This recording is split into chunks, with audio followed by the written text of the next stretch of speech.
Hi everyone. I'm here with my best friend Bobby. Like I said, Bobby is a dear friend of mine. Um, he's my co-worker. Um, one thing me and Bobby have in common, is we both serve in the military. Of course, he got a lot of experience. He got a lot of years in the military than I do. But yeah, we talk about almost everything, from sports, our families, our military experience, and all of that stuff. But one thing we don't talk about um, is our religion, our faith. Bobby is from the Muslim faith, and of course Christian. Um, so this is an opportunity for Bobby, for me to know, be able to share, Bobby to be able to share, his faith, with me to this interview, and Bobby is willing to do that, right, Bobby? Yes. So, That's bridge a gap. that's good. I guess together a better understanding both of my religion and Christianity. That's good. So let us go straight to the point. So Bobby, what is your religion, and who taught you about your religion? My religion is Islam. I was indoctrinated into Islam at an early age when I took my Shahada. My father, the head of the house, in the Muslim religion, you really don't get a choice of what religion you want to be or become in the Muslim faith.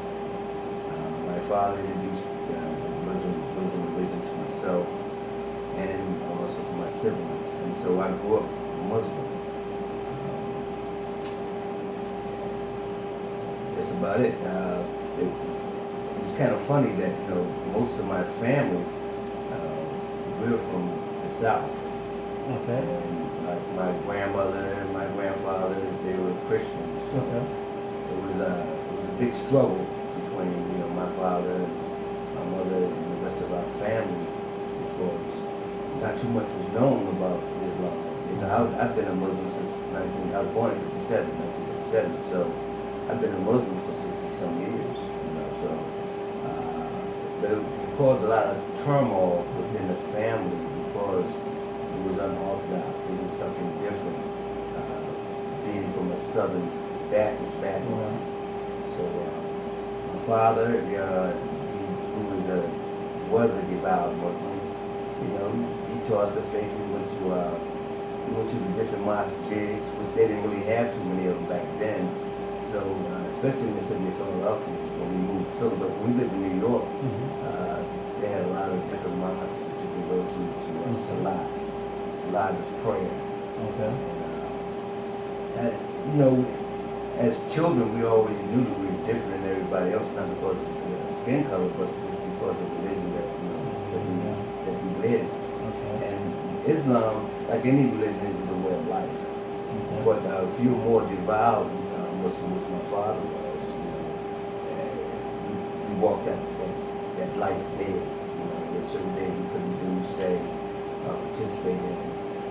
Like I was really into sports, but certain days, I wasn't even allowed to actually participate in sports before the felt on a Saturday. So we wasn't allowed to participate in sports then.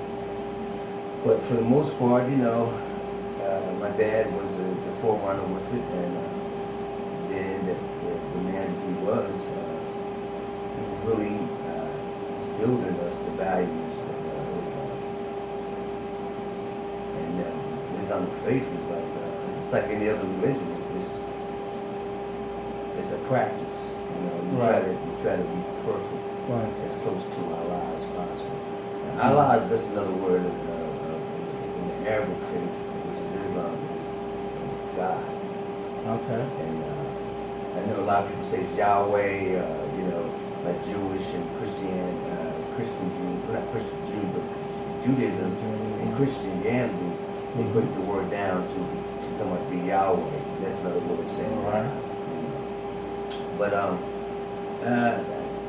my religion is my life. No. I don't agree with some Muslims, extremists, Okay. but it's my life. There's a couple of passages in the Quran. You live your life as close to be the best Muslim you can be, accept Allah's will. That it's kind of funny you're talking about now, but it's either you accept God's will and his ways, or they say kill you. If you don't follow a strict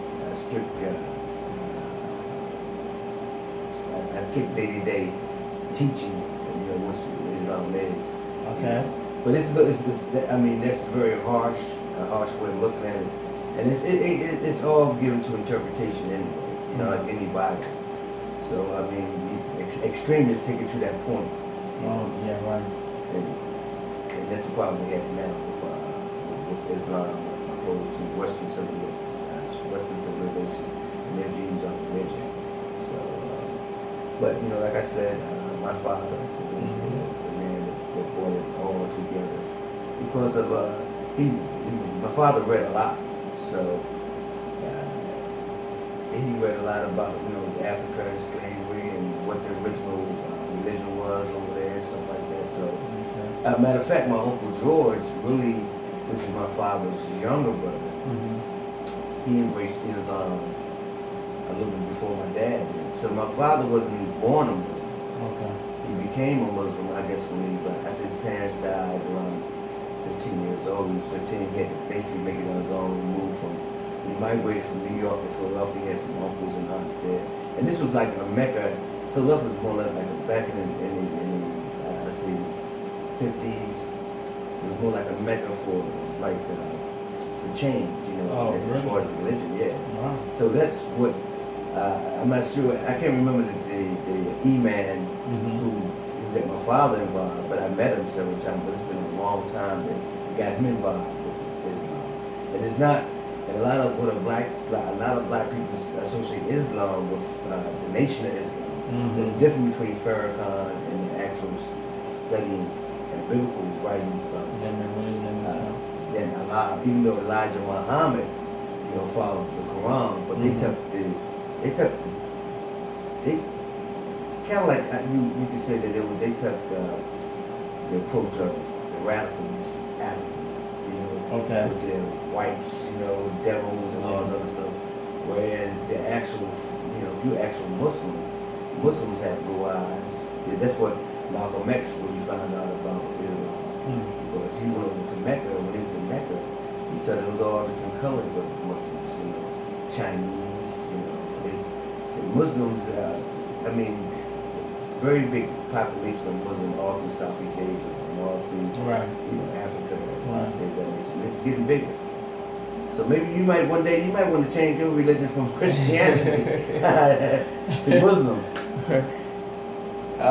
It's good to know.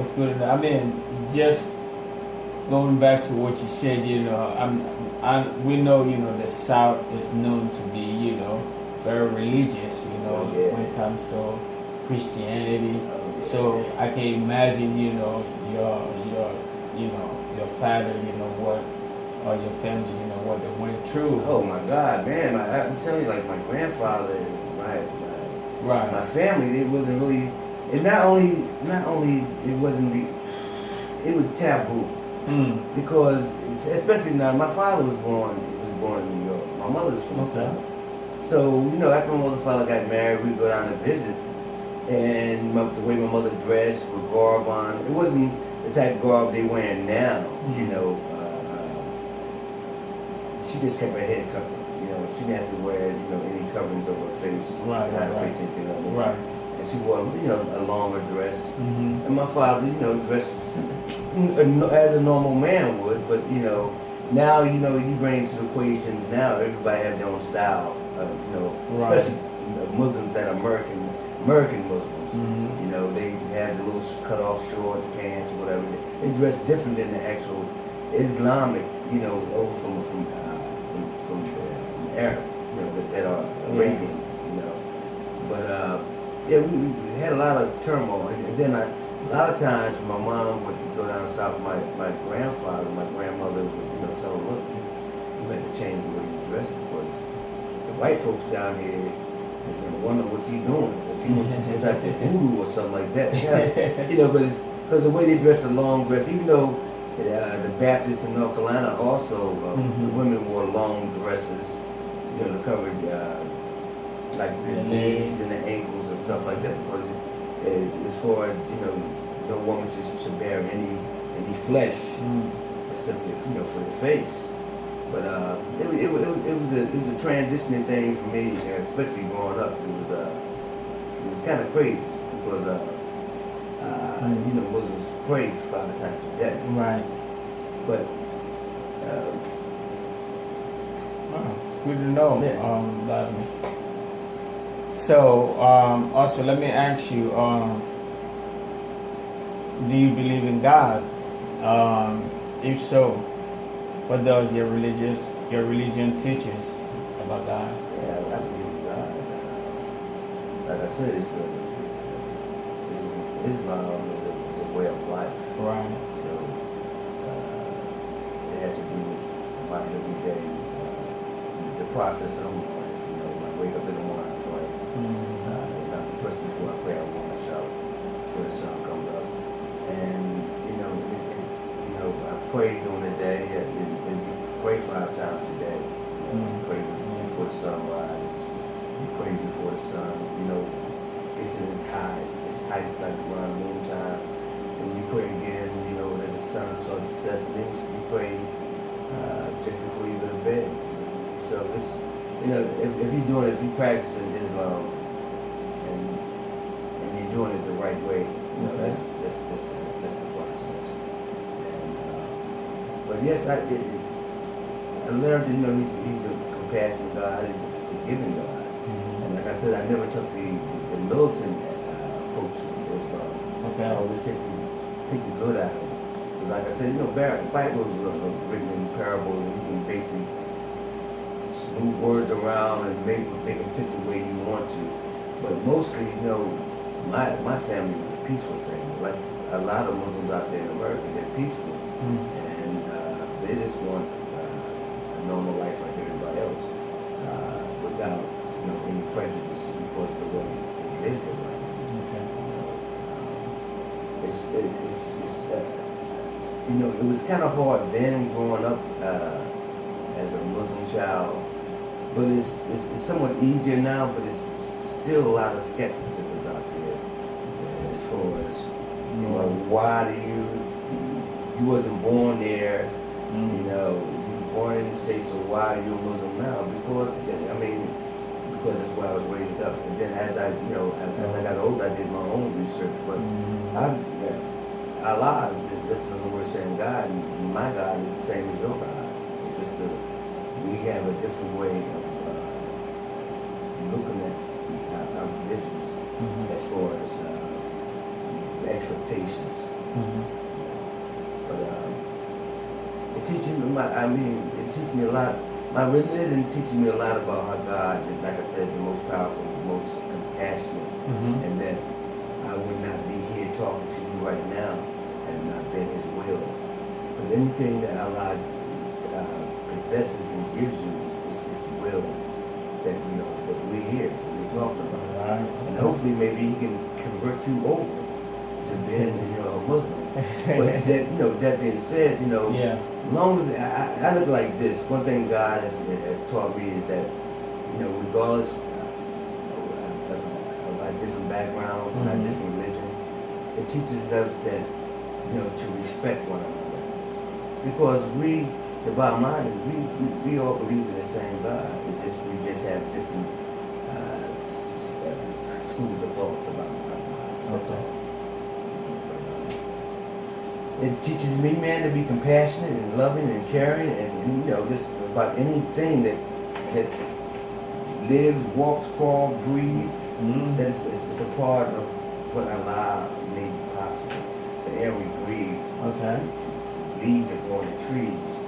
You know, the child. You know, I have 2 children. You know, it's a gift, a blessing from Allah.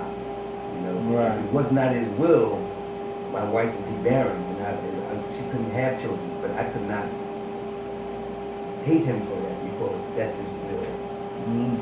That sounds familiar. Yeah, I mean, you Right. can gather a lot from different scriptures, even with the Bible. I mean, there's a big argument of which came first, King James Version or Islam, you know, the Quran, you know. But that's going to be up for discussion anyway, because everybody want to be the first, you know, instead of we just, you know, just living together. Right. You touch on the skepticism of Islam. So Yes. let me ask you this question. So what do you think, you know, is the most common misconception about your faith? That savages, you know, we kill babies and chop off heads, you know. You know, yeah. So and you know, there's a lot of things that goes on in the Middle East that I totally disagree with. Okay. And you know, and I'm Muslim, but the Muslim faith does not preach that you go out and you kill. You know, regardless, they say the infidels, you know, but you don't go out and kill your enemy unless you're at war with them. You can't kill them because they disagree with your teachings or your beliefs. Okay. You know, one main thing is that, you know, it's somewhat of a misconception, but you know, Muslim people would do the same thing everybody else do. You know, they like to go to movies. They like to some hang out. I mean, but you have, it's like you have Christians. You have different levels of Christianity. Yeah. You know, you have different sects of Christianity. It's like you do with Muslims. But people, me myself, I let God, Allah be the judge. It's like you let Jesus Christ or God be your judge. You know, as a young man, I went out, I partied, I did things I wasn't like supposed to every do. young man, You know, like any other young man did. So we're no different. You know, I mean, we it's just a name. It's just a religion of what we follow, what we choose to follow. But a lot of misconceptions, like I said, there be evil people. You know, we tyrants, and it's either our way or the other highway. And it's not that way. I mean, it comes to that point when you deal with people that what's the word I want to use? This, I mean, they're radical. You know what I mean? It's like if I can find an example, like of it would be a poor example, but you know, people that have these cults and cults. Okay, yeah. You know what I'm saying? Cult, yeah. You know, which are spin off of Western culture, religion, Christianity. I mean, they take bits and pieces of what they want from it, and they run with it. You know what I mean? Even though it's not correct and it doesn't align with the Bible. Right. You know, the same thing with terrorism. It doesn't align with the actual life that Muslims live. They take they take it and spin it to what they want it to be. That's where you get the radical Muslims. And the bottom line is you get some people just straight up crazy. You know what I mean? That's like back in Africa, they had Idi Amin Dada, who was killing his own people. You know, but he loved his country and everything else, but he killed his own people. So the same thing, you have good and bad in all religions. So you're gonna get a lot of misconceptions about it. That's why it's always good to sit down and talk to a Muslim to find out what their heart is. Because I mean, you're gonna find good, like I said before, you're gonna find good in even all religions. It's just that it's a shame that it's a hate in this country for people of Islamic culture that, you know, job-wise. It's a funny thing we're talking about this, but I never chose my Muslim name because because of the stigmas behind it. You know, especially coming up in the 50s, well, coming up in the 60s and 70s. Right. You know, and I went into the military. You know, and you know we did a couple wars with the Islamic countries. You know, the Gulf War. You know, so I mean, it'd have been like the guy in the foxhole would have been like, who knows this? What's his name? Raheem? But you know, it'd be like, can I trust this guy in the foxhole with me? Or will he take a gun and blow my head off? You know, so I kind of kept a low key with that, and I kind of it's kind of crazy. I was kind of like in a closet Muslim, and that's what I was. Oh wow. You know what I mean? It was in a closet Muslim because I really couldn't. They didn't have nowhere I can. When I was in Syria, they had no mosque where I can go to pray. Okay. So to kind of like keep close to religion, I went to some of the different Baptist Christian services, and but you know my prayers were different than theirs, you know. But it was my way of keeping in line with my religion and keeping my faith strong. You know, through the adversities of being in the military, because a lot of times those guys, they give you a blanket party and it's over. You know, they will get behind, you know, because you are different. You might be from the same. Oh, you was born in North Carolina, and I was born in North Carolina. Yeah, my mom's a Baptist, and we this and that. You know, what's your religion? You're Muslim? Oh, no. So I kind of kept that on the covers. For a while. I understand what you're trying to say, you know. I mean, sitting here, you know, talking with you about this, you know, it's really, you know, it's like an eye opener. Yeah. It's kind of like you not only have your skin color, I guess, right. Then you have another notch with your religion. You know, in this country, right. Racism and everything, but then you have not only the stigma with the racism, but you also had, you know, to deal with your religion. You know, why is it such a big thing? You know, even when not the Sikh, but the Jews came here, the Hasidics, okay. they went through a change in this country. You know, because they wore their hats and they wore their beanies. You know, so the struggle is still the same. You know, this different religion now. It's more so, but it's more radicalism because Muslims got bombs and they got guns. Like you know, back then the Jews was basically they didn't really establish a state until like the 40s or 50s or something like that, if I'm not mistaken. So they have a lot of the United States backing with them. Okay. So religion is like politics, man. You know, so you got to know when to hold and know when to fold. Okay, so. Yeah, you know, going back to, you know, your military experience, you know, I could imagine, you know, what that was like, you know, being a Muslim, you know, serving, you know, in the military. And then having to, like the Gulf War, we'd have to go over there and fight. Right. But the power to be that Allah, you know, afforded me the power to be that I would never have to go over there because of my MOS.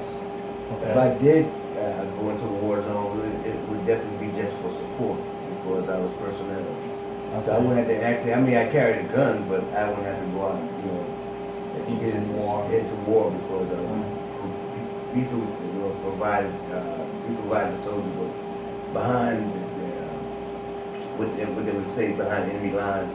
Okay. Support. Not behind the enemy line, but forward support.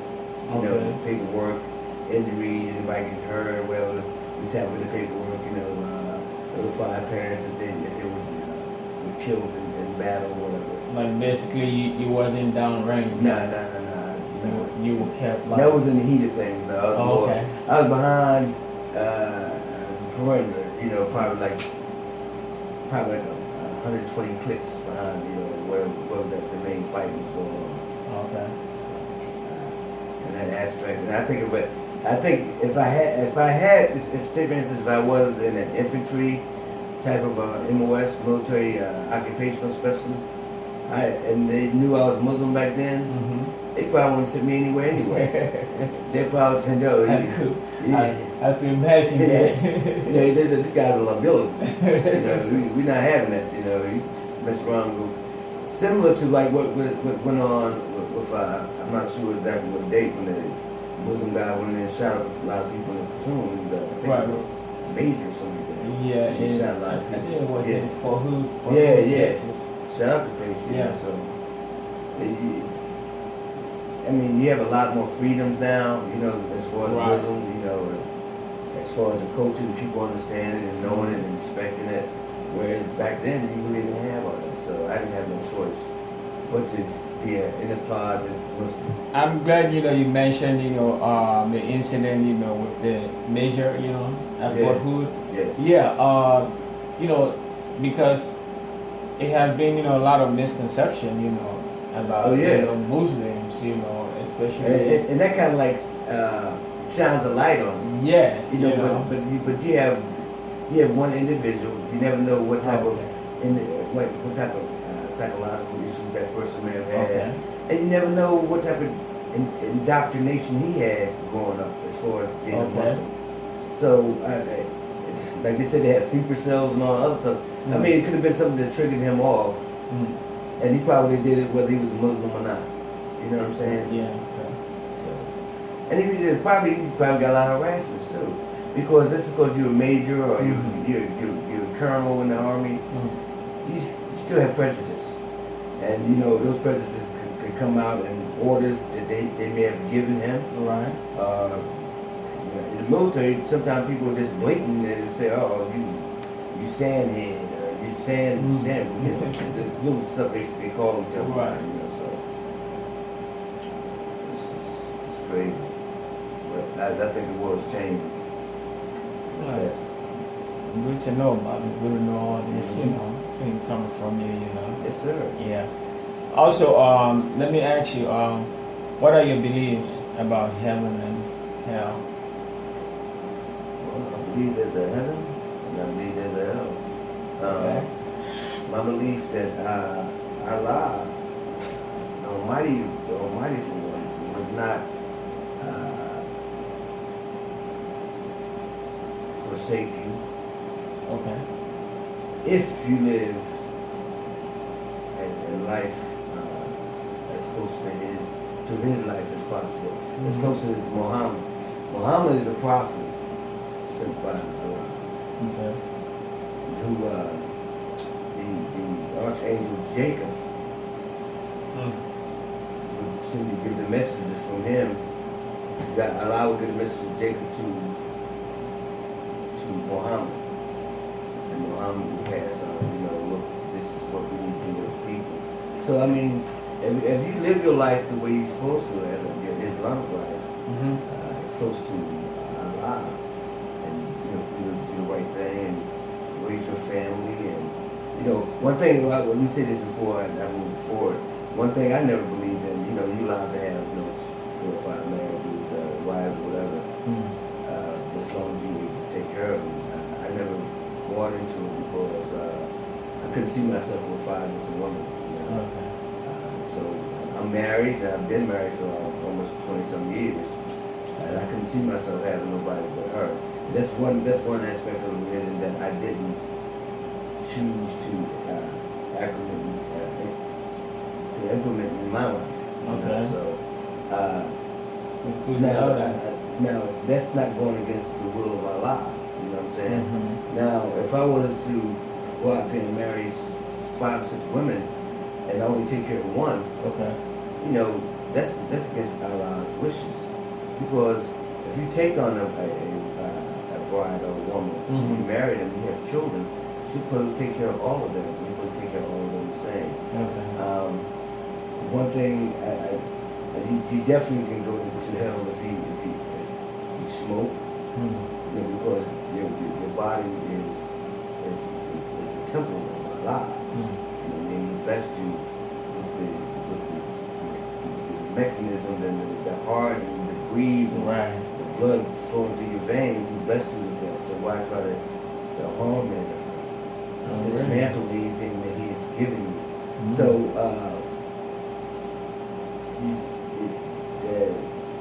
it teaches you to treat people the way you want to be treated. If you don't, you're going to hell. But if you live your life, Mhm. a righteous life, Right. you end up in heaven where everything is plentiful. You know what I mean? And there's no worries. Okay. You know, there's a thing going on with the guys that involve themselves in radical Islam with the terrorism. Yeah. With them, you know, if you go out there and you do a suicide bombing, you get 100 virgins. When you Right. die, you go to heaven and you can just screw all night and all day. I was gonna ask you about that also. Which is, you know, is just as far fetched as, you know. Okay. Right. It's not gonna happen. I mean, I think it's a ploy in a way to get individuals to take a life, because in the Quran Mhm. it says that no man should take their own life. Okay. You know, Mm. and that's what you're doing. Why do you have all these guys, doing all this? And you know what? If I had to answer, I think it would change a lot. But yeah, I think people do it to be martyrs. You know what I mean? Mm. To be martyrs, and they want to fight for. I mean, believe me. I mean, I would consider them brave men, but they fighting for the wrong cause. You know, because to become a martyr is to be relished and to go down as like more or less like a prophet almost. You know what I'm saying? And a lot of people don't have anything. You know, there's employment there in those countries, man. They're very poor countries. Okay. So if they can go out and do something that's going to change their family's life, they're going to do it. You know, because, and from my understanding from other Muslim brothers I talk to, that's that live over there in Iraq and Iran and Tehran and Libya and all that stuff like that. You know, they kind of like take care of the family like the mafia. Mm-hmm. You know what I mean? Make sure they got this food and stuff like that. Yeah. When the guy goes and blows himself up and he's up there in heaven, 90 virgins, you know. Yeah. But yes, I do believe in heaven and hell strongly. Wow. Okay, that's good to know. Because when there's good, there's evil. So, Yeah. It's a balance. Exactly. There's good, there's evil. Yes, Okay. Wow. Great to know all this, man. I'm happy you talking with me on this. Oh, Also, finally, Bobby, one last question is, what is one thing you like about your faith? If you were name one, I mean, what you I would say the overall unification, unity, and especially here in the States. Mm-hmm. You know, I go to Sister Clara Muhammad. That's a mosque. Okay.